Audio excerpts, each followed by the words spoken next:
সবাই কেমন আছেন? আশা করি ভালো আছেন। আজকে আমি রান্না করব গরুর মাথা। এর জন্য আমাদেরকে কিছু কাঁচামরিচ কুচি করে নিতে হবে এবং পেঁয়াজগুলো মোটা মোটা করে কেটে নিলেই হবে।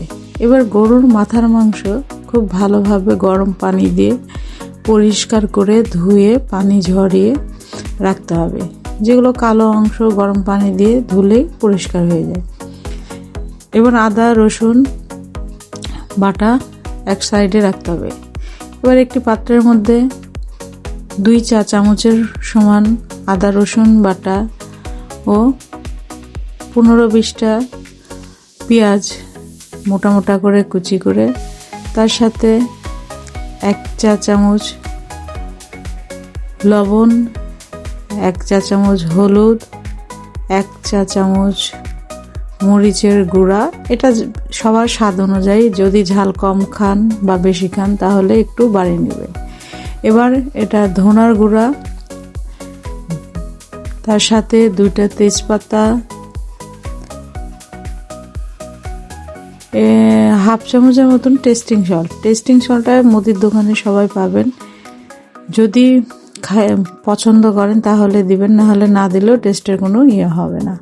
তারপরে 1 চা চামচ জিরা, সামান্য 2-3 চামচ তেল ও কাঁচামরিচগুলো ব্লেন্ডারে ভালো করে পেস্ট করে 2 চা চামচের মতন দিয়ে দিতে হবে। এটাতে কাঁচামরিচের ফ্লেভার খুব ভালো আসবে। এবার এগুলো খড়ির চুলায় অথবা গ্যাসের চুলায়, যেটাই রান্না করতে পছন্দ করবেন, তাতে আস্তে হিট দিয়ে ভালোভাবে অনেকক্ষণ ধরে মাংসর সাথে মশলাগুলোকে মাখিয়ে মাখিয়ে কষাতে হবে।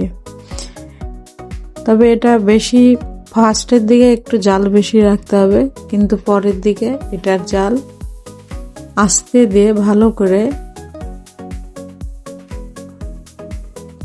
কষাতে হবে। এখানে খড়ির আঁচ দিয়ে রান্না করা হচ্ছে। খড়িতে রান্না করলে অনেকটা টেস্ট বাড়ে। কেউ যদি এই সময় আলু পছন্দ করেন 2-1টা দিতেও পারেন, তবে না, মাথার মাংসের সাথে আলু খুব একটা ভালো লাগে না। এবার সামান্য একটু পানি দিয়ে ঢাকনা দিয়ে মাংসটাকে ধিমি আঁচে সিদ্ধ করতে দিতে হবে। এই ফাঁকে 2-1বার করে ঢাকনা তুলে চেক করে দেখতে হবে যে কড়াইয়ের নিচে মাংসটা লেগে গেছে কিনা। এবার ভালোভাবে টকবক টকবক করে যখন ফুটতে শুরু করবে, এবার মাংসগুলো চেক করে দেখতে হবে মাংসগুলো গলে গেছে কিনা।